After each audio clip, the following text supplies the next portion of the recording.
Hello po mga kamarino. Andito po kami sa Gran Canaria.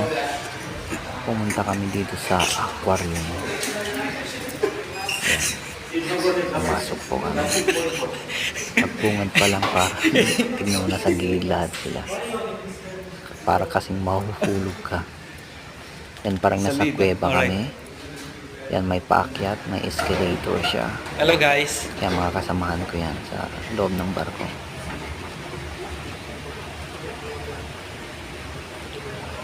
At saka yung Welcome to the entrance jungle. pala dyan, wala kaming binayaran kasi lahat ng mga crew pwedeng pumasok. Libre pala. Pero pag pumasok ka dyan, 15 euro ang babayaran. Pero lahat ng mga crew libre. Ayan. Nasa aquarium lahat yung mga isda. Pero maganda dyan sa loob.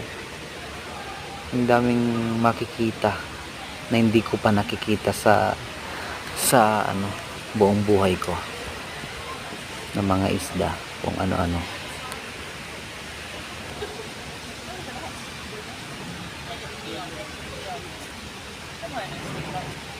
Ticket with the underwater plant.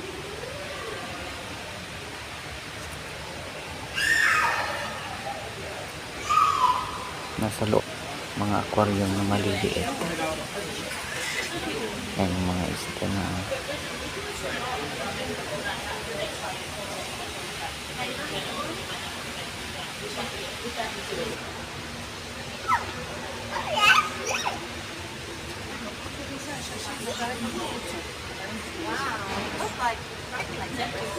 Il est trop beau ce noir là, il est hyper gracieux. yan yung mga pagong. Yan. Maliliit yun. Tapos may malaki dito.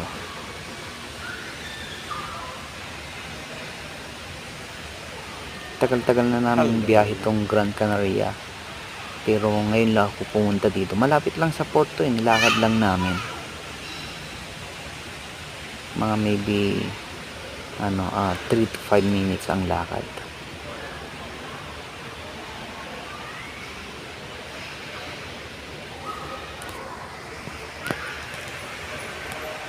Yan.